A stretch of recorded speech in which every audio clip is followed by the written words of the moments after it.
Hi, my fellow broke aristocrats. It's me, Dr. Whimsy, your favorite naturopath. And today we're having an interesting conversation. It's per a request by one of our viewers to talk about the impact of poverty on health. And it certainly is going to come in quite nicely with this month's topic, which is how to lose weight effectively while being on a budget. So I first want to say that how much income a person makes definitely can have an impact on health. And when we look at it from a public health perspective, we do in fact see that poverty is associated with lower life expectancy and more chronic disease. So today we're going to talk about why, and we're going to also help people understand that being frugal is not the same as poverty. Poverty is when you don't have enough money to take care of your basic needs. You don't have enough money to buy proper food, clothing, medical care, four walls, etc. Your basic needs are not adequately covered because you don't have enough money. That is poverty. Frugality is when you have more than enough. Frugality is when you live below your means and you actually have a surplus. So that is the difference between poverty and frugality. And today I also want to cover some of the factors in poverty that are associated with chronic diseases and low life expectancy, and how here at Broke Aristocrats we are dedicated to helping people improve their health while living on a budget, because quite frankly the effects of poverty on health are really the main reason why I started this channel. So let's go ahead and begin. First off, I want to say that there are a number of things that happen when a person is poor that can make them vulnerable to health issues. One of the main issues has to do with resources that are available in poor neighborhoods. If you're poor, you're not going to be able to live in the more affluent neighborhoods. You may be forced to live in areas that are dangerous, that have a higher crime rate. You may also be living in a neighborhood where there's less access to things like fresh fruits and vegetables, safe childcare, and basic medical care. We also see this not just in major cities, but we see it more in rural areas even than major cities. And it's a shame to me that we haven't covered this enough in the media, that the poorest of the poor are not necessarily living in large neighborhoods, they're not necessarily, the poorest of the poor are not necessarily living in major cities like Chicago, though we do see incredible poverty in cities like Chicago. The poorest of the poor are often in extremely rural areas where access to basic medical care is not available. So other health risks that are associated, aside from the fact that they're often living in dangerous areas where there's a higher crime rate, sometimes living in what we call sick buildings that may have things that are putting you potentially at health risk, whether it's rats or whether or not there's lead in the paint. Those are what we call sick buildings, and you're at higher risk of that if you are poor.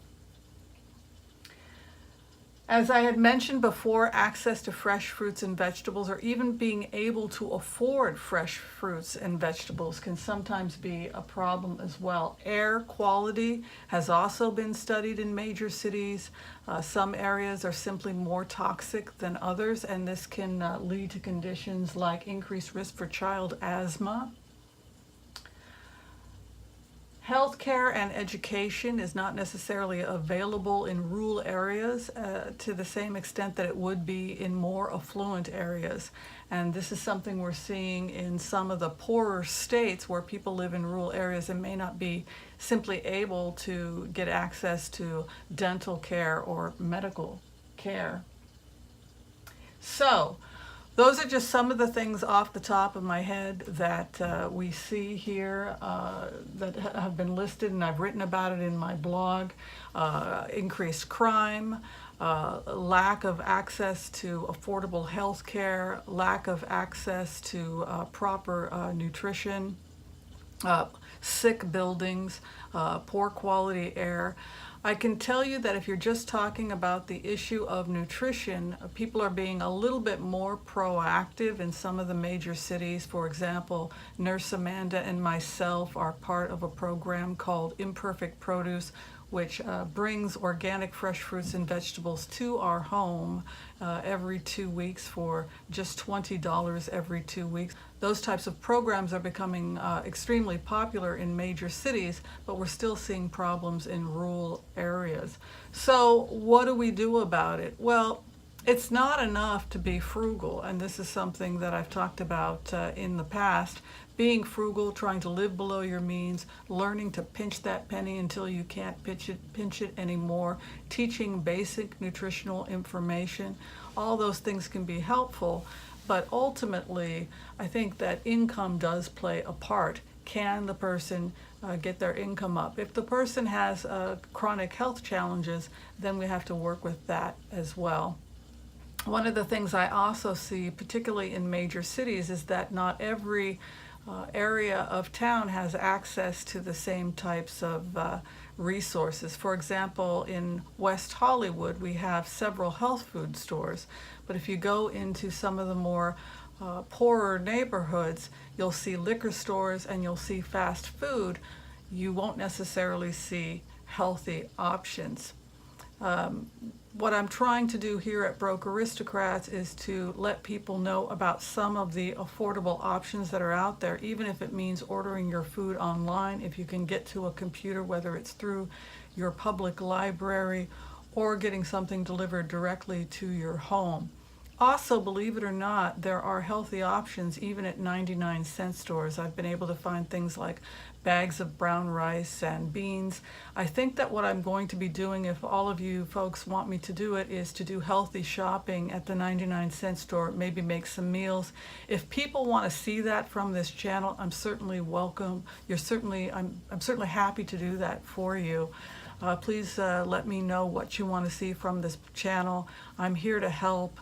I'm a naturopathic doctor, and so obviously I'm going to want to do things as healthfully as possible, and we of course want you to be able to afford any recommendations that we make. I want to thank you for watching this video of Broke Aristocrats. Be sure and share, like, subscribe, and tell me what you are doing to take care of yourself without breaking the bank. Tomorrow we'll be continuing on in our ongoing series for the month of February about healthy and responsible weight loss. I certainly hope you'll tune in, and if you have any more questions for me, please reach out to me. I will do my best to answer them. Take care. Bye-bye.